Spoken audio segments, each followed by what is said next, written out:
Welcome, Walnut. I'm Lara, but you can call me Laz, your host for Walnut Wednesday. This is your reminder to be brave, be yourself, and know that you can make the world a better place just by what you decide today. Here, I'm going to share my weekly walnuttings with you on a Wednesday. Hello, Walnut. It is me, Laz, here for another episode of Walnut Wednesday. Welcome. I am a podcast host for this. I am a space holder in the walnut tree. I am now an author, if you haven't met me before.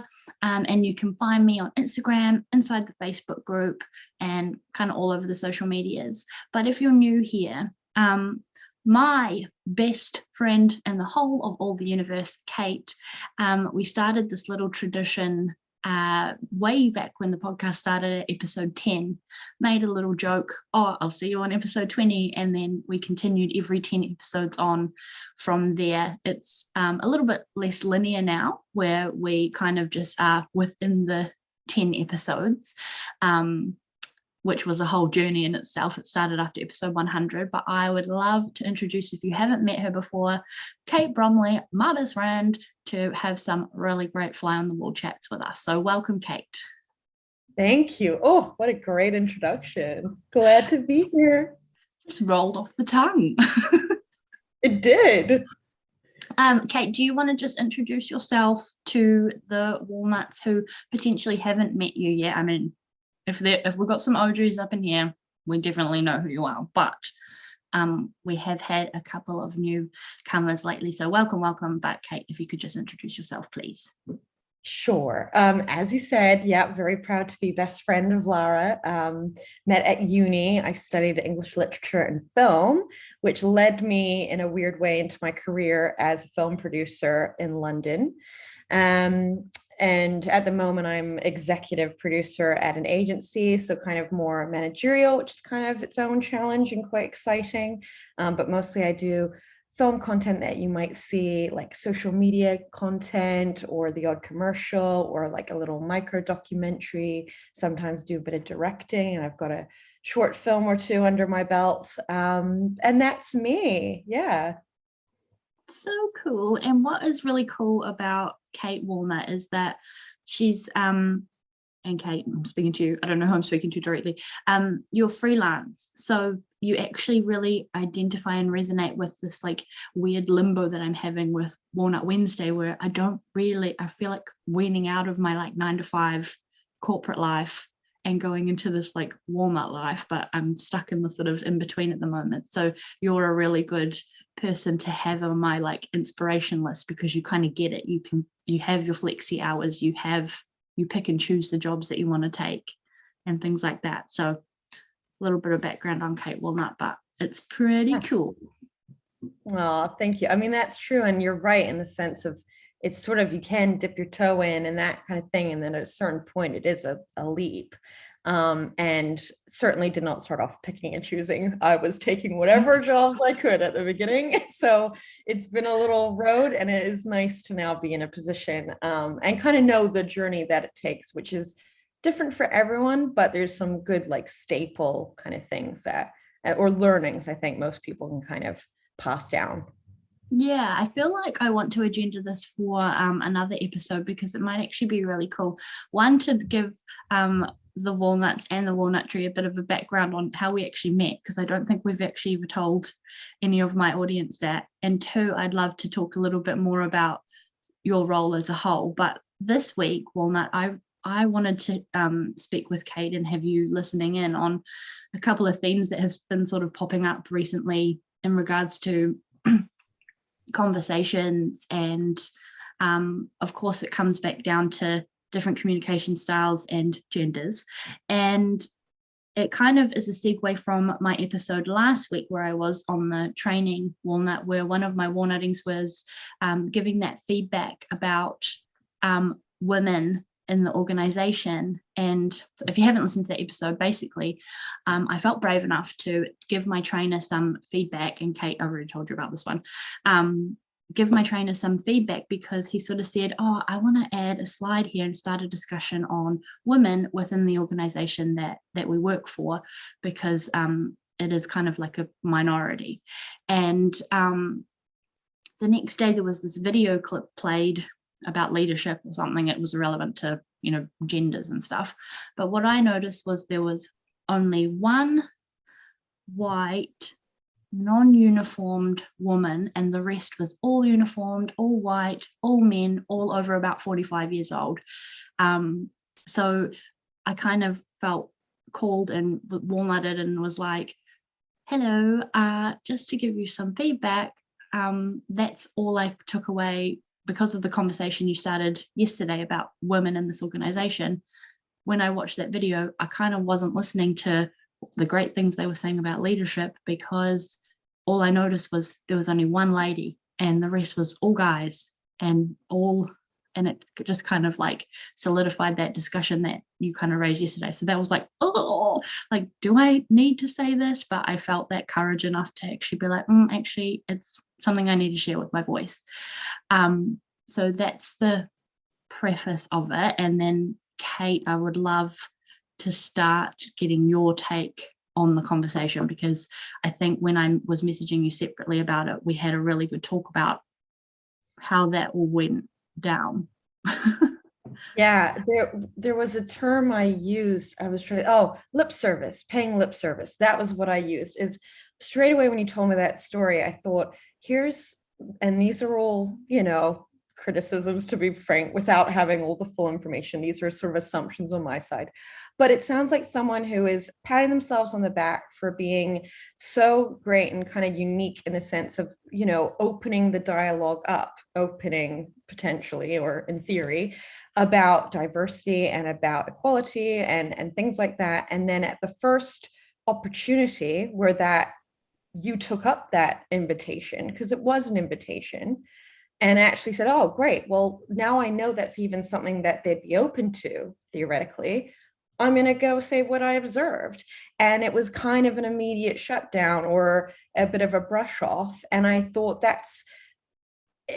it's hard to say it's worse, but it's almost worse. It's that sense of being like, you've got the awareness enough to try and raise it up, like, look at me, I'm so great. And then you've got the arrogance and to then go, oh yeah, I know about that though, and do nothing about it. And it screams of paying lip service. And I don't know how much to go into it, but it reminded me of a very similar situation I had in my work life, where I again got asked to be a first AD on a job, which is first assistant director, which is quite, you know, it's quite a good role. It's well paid. You're, you know, second, you're next to the director. You're their kind of right-hand person, usually man, let's be honest. And they'd kind of made a pretty big deal about the fact that the person we were filming with was a woman in sports, which again, traditionally male, and that this director is man, friend of mine as well, made quite a big effort to, you know, keep the crew even in terms of gender, and which was great. I didn't ask the question, but that was offered to me. Again, it felt like, oh, you know, he's really thinking about that and making a conscious effort. And I thought, how great. And then a day before the shoot, I got a message asking, because they were, you know, it was during COVID, there wasn't a huge amount of staff on this crew, because they didn't have a wardrobe person, I could steam all of the wardrobe. Yeah, it's actually laughable. And it's so funny because part of me feels like, I'm obviously not naming names, part of me feels like, oh, if they heard this, they would think I was being so horrible. But it actually is laughable, and I shouldn't be embarrassed secondhand. And I got the message. Thank goodness it was a message, not a conversation, because I don't know how I would have reacted. But I thought so many things. Basically, one was, I don't know how to use a steamer. Straight off the bat, there's that. I was like, there's an assumption that I do know. I don't. And secondly, I thought any of the other first ADs or directors or people that I know of that could be in that role that aren't me are almost all men, and almost certainly, I'm 102% sure, would never have been asked that too, because they would never have crossed the director's mind that, one, that they could do that, and two, that they could even ask them to do that without, you know, them being like, are you kidding me? that's not my job. So I responded fairly, neutrally, I suppose, saying, well, I don't know how to use one myself, but I'm sure we'll find a solution.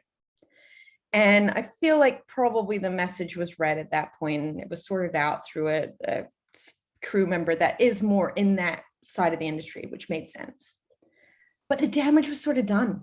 You know what I mean? The response, the damage done, it was, again, that lip service. It felt like, oh, I've been hired as first AD because I'm a woman who they know that could do the role, but I'm not really needed to be the role, because if I'm expendable on the beginning of a shoot day to steam 40 outfits, then I'm expendable, right? Then I'm not really, haven't really been crucial to the role that I've been hired for. Mm-hmm. Which made me being on set feel not great. I felt like I sort of, more to myself than anyone else, was like, I'm not gonna then not do the role or step into the sidelines. I'm gonna still do what I would normally do. But it was tainted. It was tainted then. And I just thought it was such a shame. So, I mean, that was a long story, I suppose, but it's very similar, I guess. And I think there's so many examples of it where it's more sort of on the nose and maybe more vague or sort of abstract. But the feeling's the same. And I guess the question is, do they realize? I think that's the thing, is that these conversations, they come off as, oh, eye roll. Like I even said to you, Kate, when I was telling the story, like my first thing when I was giving this feedback and trying to be brave and trying to be like, no, I'm going to use my voice here, was, hey, just so you know, I'm not a raging feminist, or, I don't get mad about any of these things. Thinking in my head, well, it actually kind of does fuck me off now that I've had the rose tinted glasses taken off and I'm noticing all these little bitty things in like everyday life. It's like, just having these conversations or these discussions kind of does open the door, if you will, despite it being like, in the responses, heckles up on the defense, like, oh, no, don't worry. Like in my example, I assure you, I have raised this. We are changing the things. And I'll tell you what, can you send me an email? And he gave me all this homework to, I don't know, feedback my feedback some more so that he could, quote unquote, air bunny quotes, do something about it and take it further or whatever. I didn't really have an expectation from giving the feedback. I just wanted to do the actual walnutting, which was practicing my voice and going, my opinion matters. I kind of was expecting maybe like a thank you, or I don't know, just a thank you, I suppose, but I got all this homework instead, and this really like defensive, like, oh, no, it's, I assure you we're working on it, everything's dated and like I didn't really need that big explanation. But I think that conversation has, I hope, maybe opened his eyes a little bit to a woman's point of view from looking at those. And he's the one who suggested the conversation in the first instance. So the more feedback he gets like this, I think is good. So I'm just the start of his defensiveness, but I think in time maybe that will go down and down and down, because he did also say, like, you're not the first person who said this to me, which I actually found a bit like offensive, because I was like, that actually took a lot of courage to like say this. But yeah, your thoughts. It's delivery, isn't it? It's like, if there was, I wasn't there, but just judging kind of by how you're describing it to me, it was that thing of being like, yeah, all right, you're not the first one to notice that, like, pipe down, like, kind of thing. Or if you want to put this in writing, this is what you have to do, instead of just actually having the dialogue, which is basically what that was for, right? That you went over there, and if it said, yeah, you know what, a few people have said that, and it's great to see you thought that as well, this is what we're doing about it, but you're totally right.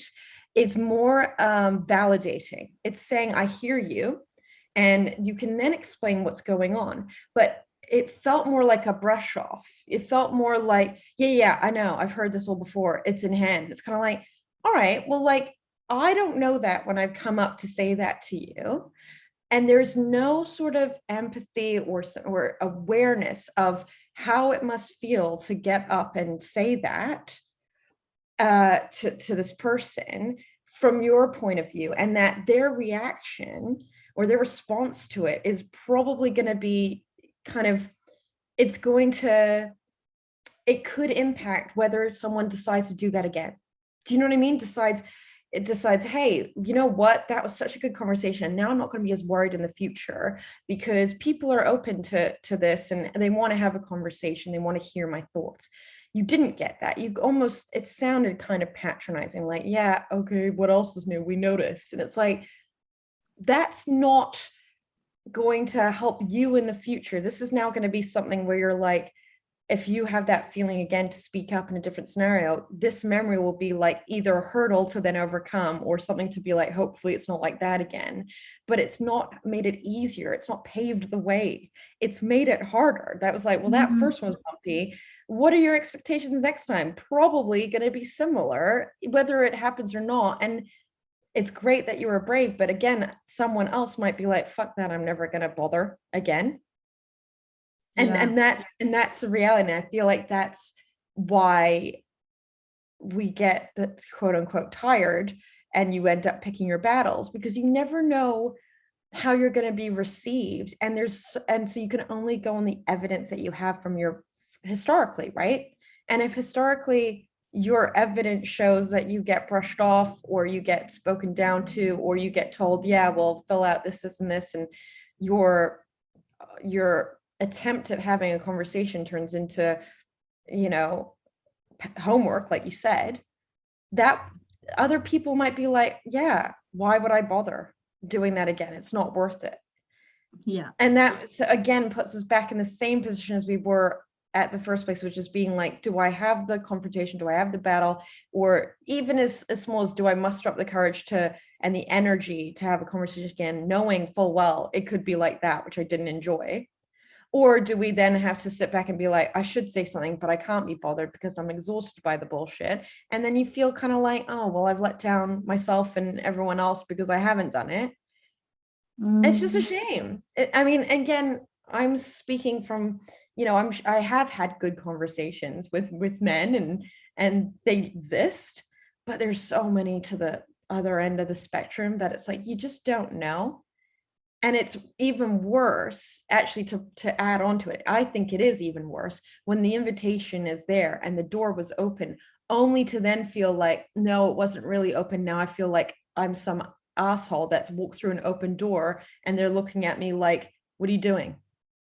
And you're like, you feel set up almost like, oh, thanks for setting me up, thinking this was a good, safe environment for a chat. Now I feel like an asshole, you know? Yeah, exactly. I think in my example, he wasn't necessarily like, in the moment, I didn't feel patronized or let down. I was just feeling like, in my head, I was just thinking, this is not what I expected. This is not what I expected from this conversation. This is not, I didn't want homework. I didn't want anything. And he came from it from an angle of like more of a, how can I solve this and fix this for you as a person problem, when the problem is actually something that's a little bit bigger. So I think this defensiveness was like, I'm actually trying to get these videos redone and just really trying to be like, no, I am making an effort and you're coming at me kind of thing, where I think he read my comment as an attack almost on him personally, when it actually wasn't. It was just an observation that I wanted to share.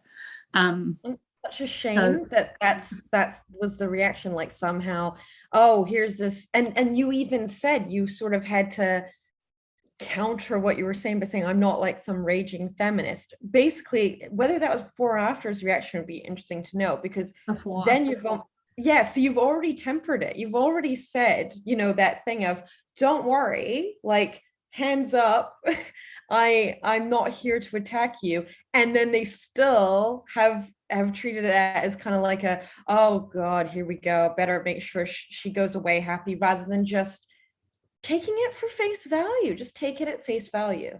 I love this conversation. So I am on a woo-woo level. If you're in the Walnut Tree, you kind of know I've been kind of harping on about it. But I'm reading this book at the moment, and it does talk about this kind of universal forgiveness of all things, but patriarchy and stuff is mentioned because it's not, which is the hardest part. The hardest part is to go, I am so tired and this is not fair. And actually, that's it. I'm so tired. This is not fair. I am angry inside. But this forgiveness that the male figures in our life, this is how it has been for generations and generations and generations, that they don't actually know. And now that kind of females in this age are speaking up a little bit more about it, their eyes are kind of becoming a little bit more open. They're getting annoyed about it. They're like, oh my God, annoying feminists, like paint the town red with your menstrual blood, like, ugh, gross, body hair, all the things. Oh my God, that's a whole other topic. But this book talks about this kind of forgiveness in a sense that to look at it from an eagle eye view down and like what actually matters. And I suppose this kind of links to what you were saying, Kate, about like picking your battles and deciding when to have these conversations and when to keep yourself safe. But I'm still in this headspace where I can't get around this forgiveness thing because I think, well, that's not fair on me. I'm like down in the weeds, like, well, I don't want to. That's not fair and I don't want to do it. Well, because it's always us. It's always up to us to be the bigger people. And I think that's true of any sort of movement that requires sort of a shift in education or awareness. And I think the reason why I hang back sometimes is I'm like, I know that they're trying, and I feel like by critiquing where they failed, they're almost going to be like, oh, well, I can't get anything right, and throw it all in. And so it's almost that thing of like, for me, I almost don't see it as forgiveness in as much as I see it as keep them focused on the stuff they're doing right, and hopefully that balance will shift in the right direction because of like positive reinforcement, essentially. You know what I mean? Like not putting the dog's nose in the pee, but giving him a treat when he pees outside. So hopefully that other bad part, dude, it's such a terrible way to say it, but it's true. And it's like that thing of being like, maybe if they realize, oh, I'm getting rewarded here, and not rewarded, but good response, or everything's good, everyone's happy, and there's sort of like attention drawn to that in a good way, it reinforces the fact that being aware of other genders and races and abilities and sexual preferences and all that stuff isn't scary and hard and bad, and you're not going to be in trouble for every little thing you say. It's trying to reinforce, look how easy it can be when it's good and when it's right and people are happy. But what that means is that we have to swallow a lot of shit that they get wrong, and look out for the one thing that they get right, or the few things that they get right, and hope that they work it out. And I'm not sure I'm for that entirely. I'm sort of arguing that perspective. And I feel like maybe that's why sometimes I don't pull people up for things, because I think, oh, I know their heart's in the right place and I want to keep their momentum up. And if there's a time where maybe they're not 60% there and they're like 90% there, then I could mention the thing, because I don't think they'll be derailed when they're 90% there. But when they're 60% there and it's tenuous, they could be derailed. You know, and you know what? Talk about patronizing. I mean, I sound it, and I think the fact is, it's kind of like, oh well, maybe it is, but I've got good intentions, and they're not aware of it.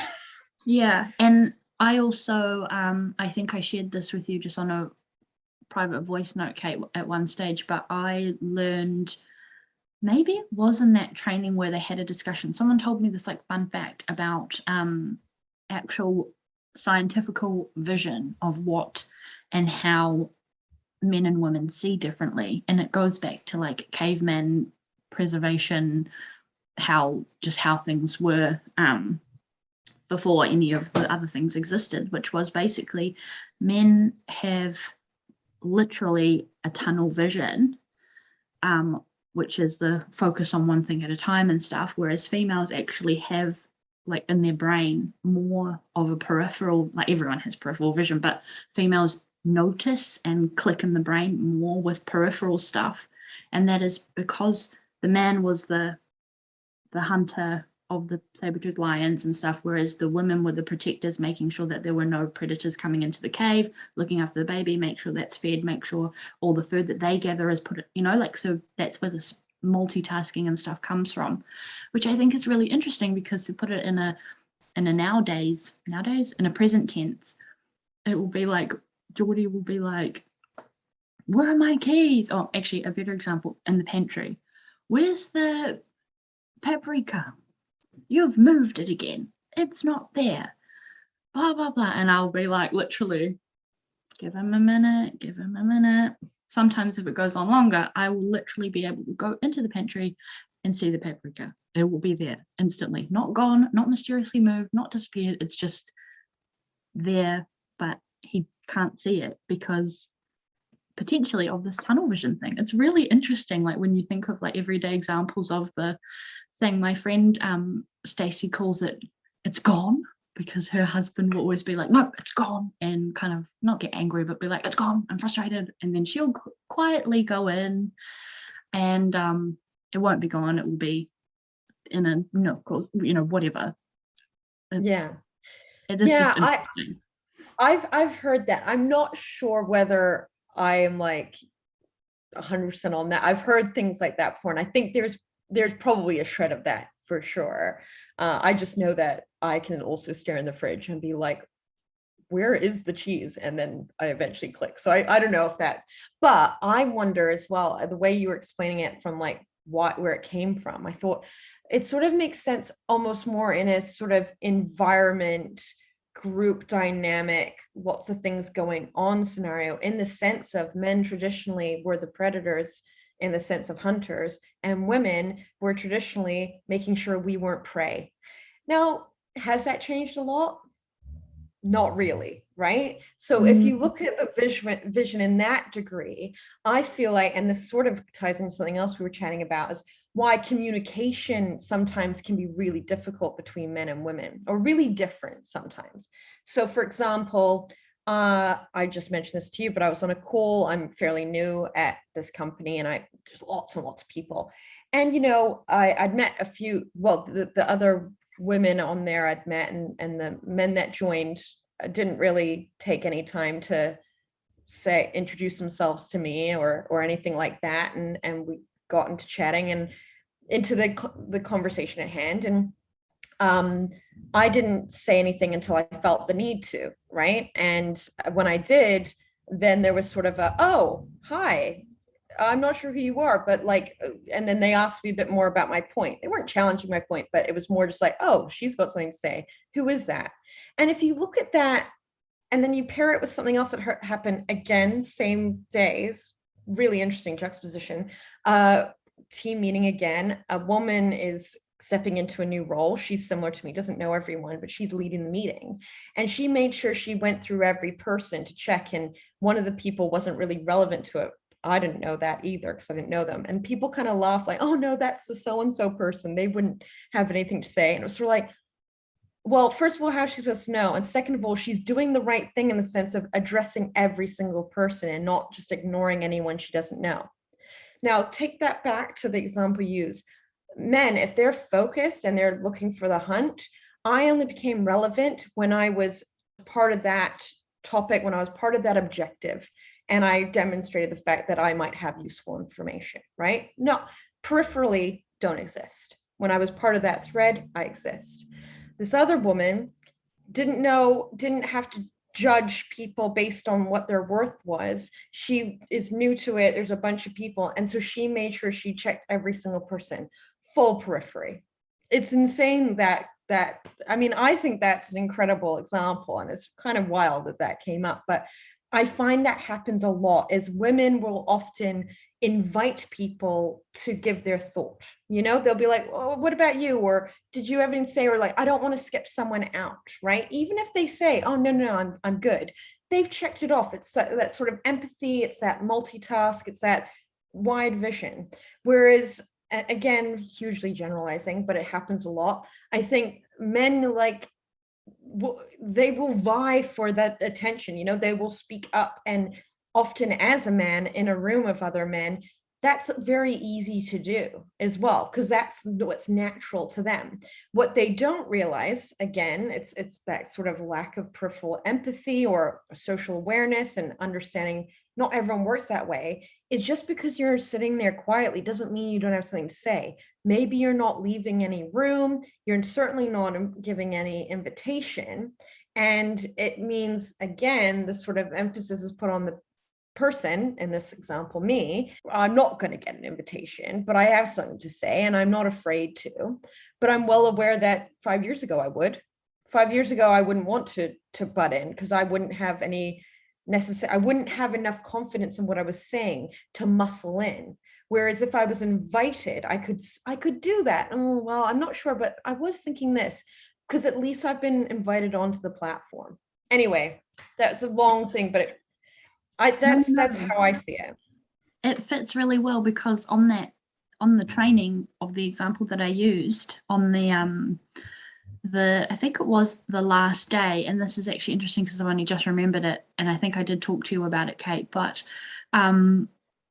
this was after I had given the feedback on day 2 or whatever. So this is the last day, and I'm actually thinking back now, it did, the way my feedback was received did impact my voice towards the end. I did another walnutting that was really brave, and a voice thing, which I told you about last week, walnut, but there was a discussion, I think on the last day, where one of the female facilitators, I think you would call them, uniformed as well, gave an example where when she was doing her role in Australia or something like that, and some of the blokey blokes were like, yeah, it's really funny because, men put the ladder down and, we like help other men get up the ladder.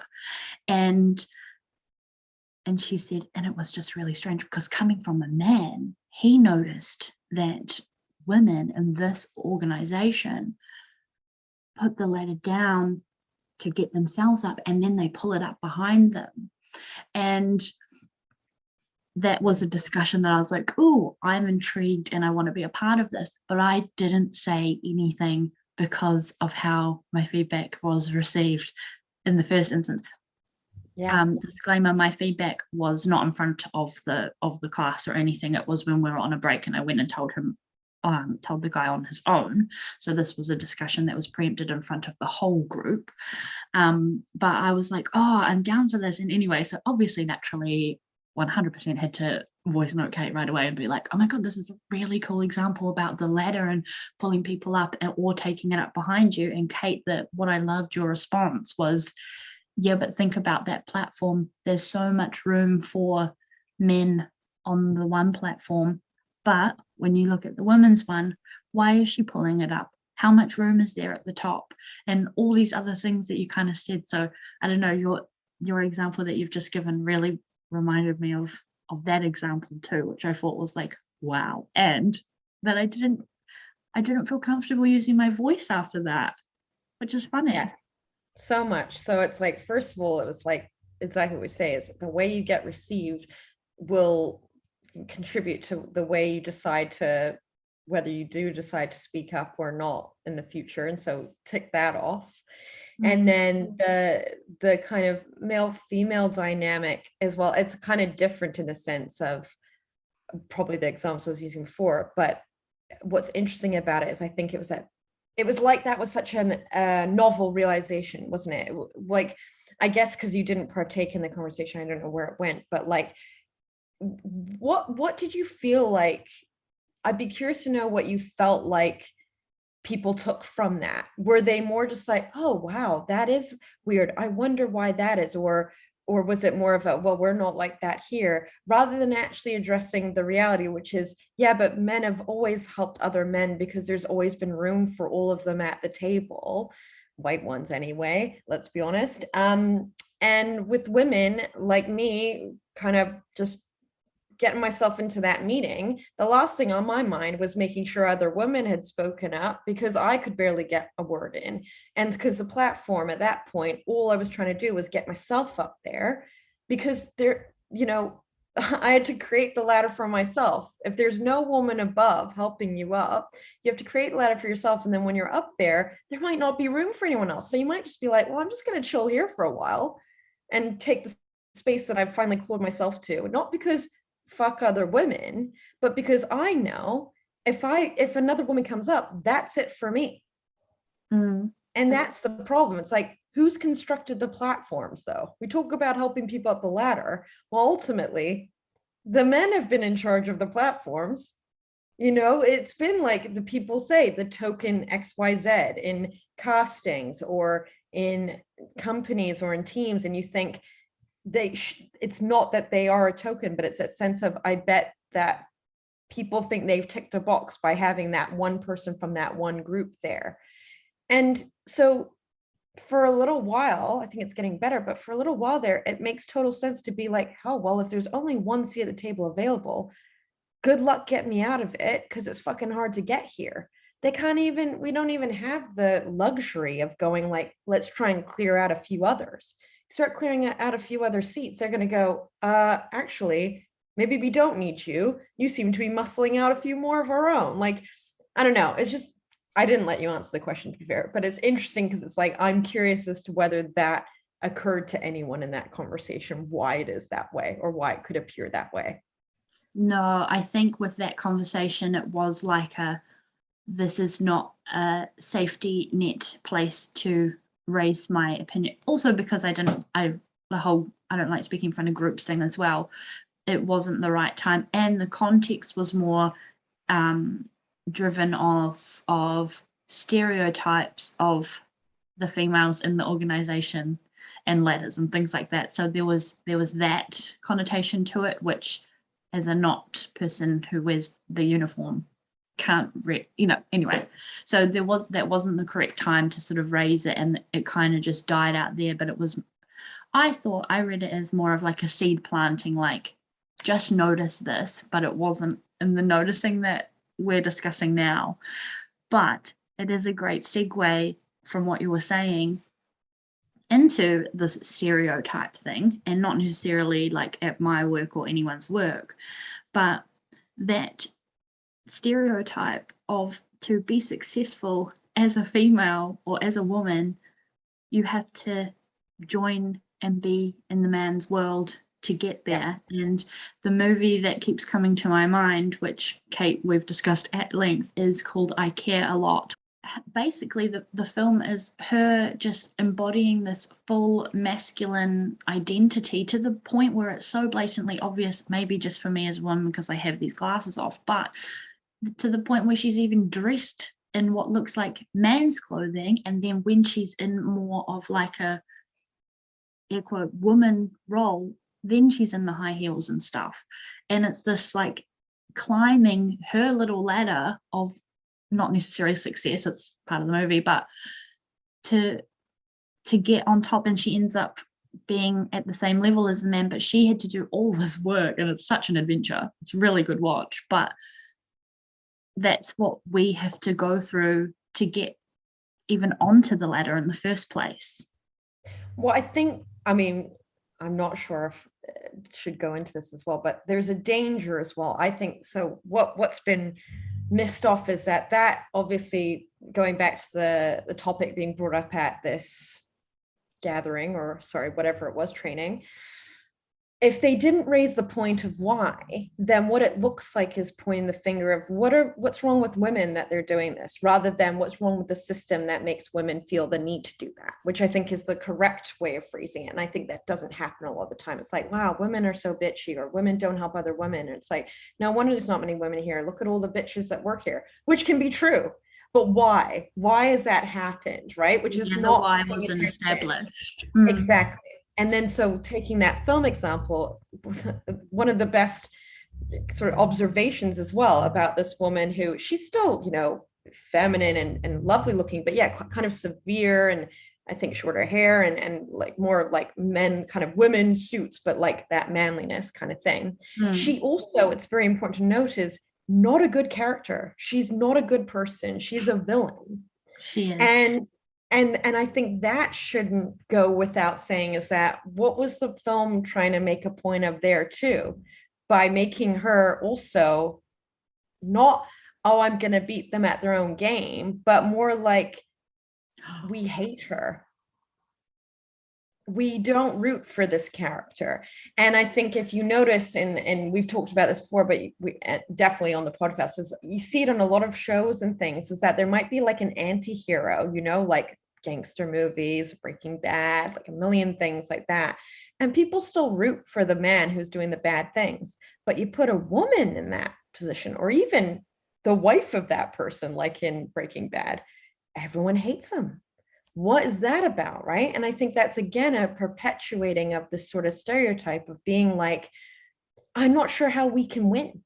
I'm not sure how we can be painted in the light where it's not like, here's a bitch of a woman because she's not supporting her anti-hero husband.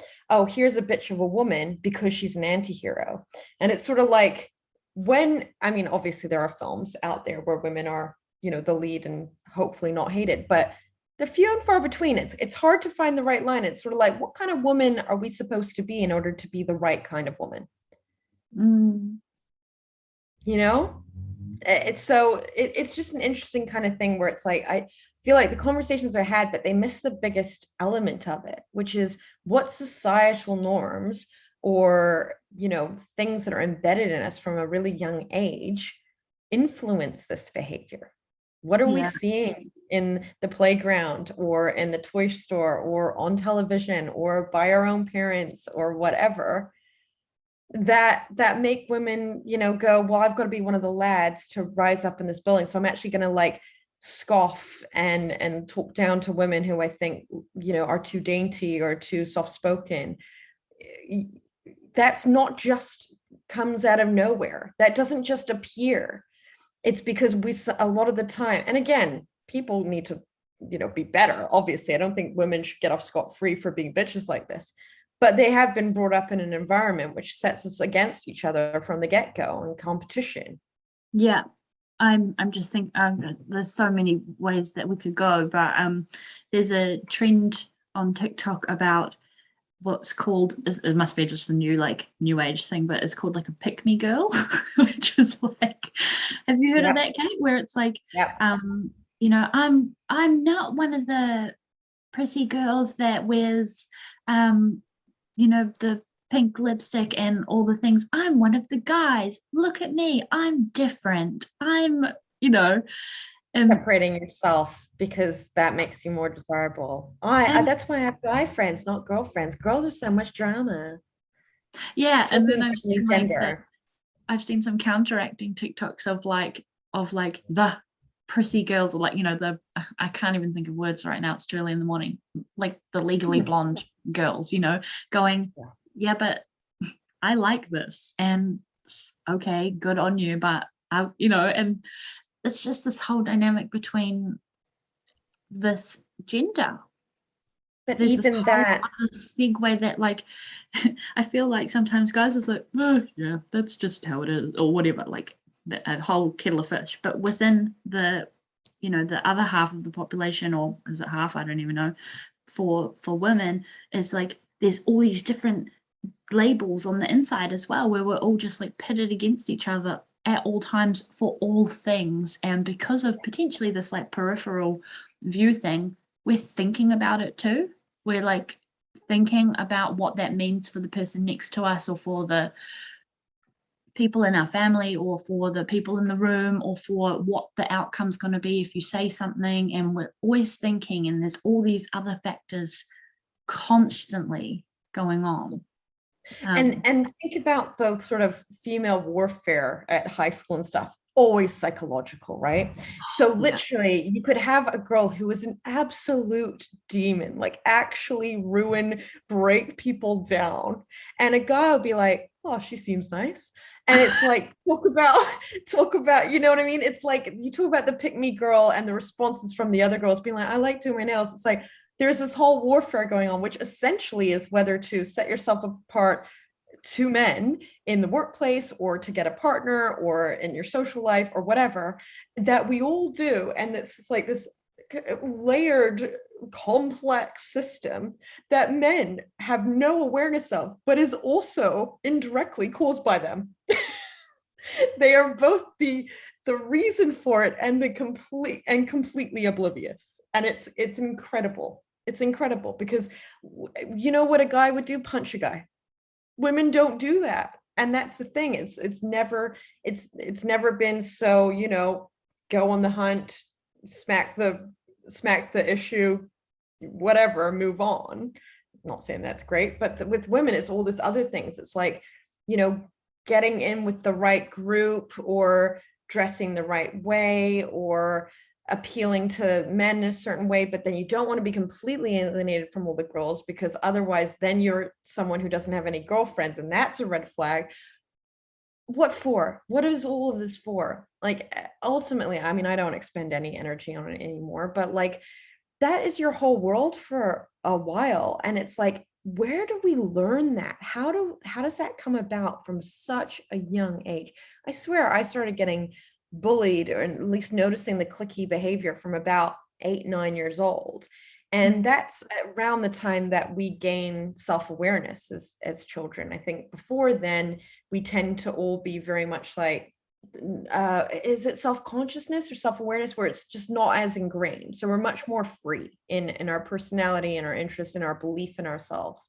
Around the age 7, it's sort of like you start working out who you are, what you like, what you're good at, what people are better at than you, and things like that. And I feel like that's when women start pinpointing, or at least in my experience, is like, right, let's size up the competition. And I don't think boys do as much. I think there's certainly a hierarchy. Usually at school, there's the cool guys and that kind of thing. But there certainly didn't seem to be that sort of psychological warfare that women have. And it's not just because for some reason we're all bitches. It's not that, you know? So anyway, leading right back to that latter thing at the work, it's sort of like, the question should be, how do we support women so that they're safe enough in the workplace to support other women? That's the real question. And that's what's missing. Instead, it's being like, what's wrong with women? What's wrong with them? It's like, you don't want to know because you're not really trying to find out. Yeah. And going back to that lip service thing, Totally. You're just saying it so that you look a certain way. If anything, saying it, drawing attention to that, like, men help other men, women aren't helping other women. If anything, just reinforces that women are the issue. And God, do we want more of these women in the workplace? They're not even nice to each other. Like, literally could have the worst effect possible if you're not talking about it properly. We're just saying, why, instead of saying, why are women not helping other women? They must not feel safe in that environment enough. Not safe sounds so dramatic, but in that sense, secure, I guess, secure enough to know that they've got the space to mentor women and to put their hand up in conversations and say, we need to make room for these people and let's bring in all these things. If that's not happening, then you're missing the greater issue. Said it like 3 times, to be fair, but I can't emphasize it enough because it makes me so angry, because it literally is the most ridiculous of tunnel vision. And a lot of women will say it too, because they don't want to be the one calling people out and being like, yeah, well, it's not the women's fault that the whole system's set up that way. And so they can even reinforce the wrong issue as well. And it's just self-perpetuates, and it's really hard, especially going all the way back to the beginning, when people who can see it don't want to speak up because they think, well, I'm just going to be shut down or brushed off anyway. So what's the point? And there's the irony in all of it, right? Yeah, I feel like that's come back really, really full circle. I'd like to kind of like end this episode, or start to wrap up this episode, Kate, with like, if there's a walnut listening who's like, yes, oh my God. And like, you know, like how I've been reacting. I don't know if you're watching the video Walnut, but my like jaw has dropped 500 times. If there's a Walnut listening who sort of feels the same way and kind of resonate, what is there something that you would suggest for like if those glasses are a little bit lifted, interacting or like, I don't know, do you have any advice for a Walnut that's like, oh, I do have a voice and an opinion, but I don't know where to put it? Yeah, it's a tough one because it can be so specific to situations, I guess. And it's I that pick think, your battles thing, right? That already that you were well, mentioning as well. yes, and I guess also it's hard to give blanket advice, Mm, without knowing the specifics. But I guess there's a couple of things maybe to ask yourself in the moment as almost like a checklist, So yeah. ask, if you're in a situation and you feel like you have something to add, but you're not sure if it's right, or you're not sure if you should, or you don't feel like maybe there's a space for you. But if you feel like, well, if you're thinking that, maybe kind of challenge that thought by being like, well, what's the worst that can happen if I speak up? What's the worst that could happen, right? And very rarely is it anything that bad. If you're worried about giving your opinion or feeling like you shouldn't, but if you think, oh, don't want to sound too opinionated, or don't want to sound like this, if that's something you're genuinely worried and you're trying to feel it out, ask a question. Sometimes just playing the devil's advocate can be really good. But yeah, it's hard to give too much advice, I guess, because I feel like it's so specific. So I'd be interested, obviously, I'd love to hear any scenarios or anything people were like particularly struggling with or unsure about. And I would love to give unqualified, suggestions, because I'm all for helping other people. Yeah. And I think, it's good to know where you have some allies and where you have safe places where you can ask questions and you can have a voice, even if that's about feeling like you don't have a voice elsewhere. I love that. And on that, I wanted to invite you, Walnut, to share inside the walnut tree, either on the wall or you can direct message myself or Kate on all the social medias. Kate is at Miss K Bromley on Instagram and I am at Walnut Wednesday. But the walnut tree is a really safe, sacred, wonderful place where you can feel like you can share your stuff and you will be supported by other walnuts. So we do have like a celebration thread in there. We do have like you can just people just write on the wall and people comment, people walnuts. Everyone is really invested in each other's time. It was this funny side note. Um, Someone said to me the other day, "Oh, you've only got 98 members now," and I said, "Yeah, because I delete other members." And this is a whole different topic, Walnut. If you've been here, I've talked about this many times, but I intentionally and consistently am removing stagnant members who are not contributing because there are people in there from Walnut Fest, which was a couple of years ago now, um, who are not contributing to the space. And I want to keep it a really, really safe space for you to be able to have these like scary and walnutty conversations on the not even on the internet, just you have a place to use your voice in whatever way you feel necessary. You can jump on a video if you want to and chuck it in there. Like there are some really, really beautiful supportive people in there. So tangent, but please feel welcomed and invited to the walnut tree to share any other discussions. And if it's in relation to this episode, tag me and Kate, let us know, so that we can continue this on further, because I feel like it's such a deep, deep hole in things that you could just there are so many spiderwebby side tangents that we could go down. Kate, in relation to Walnut Wednesday, we have asked you what being a walnut means to you so many, many times.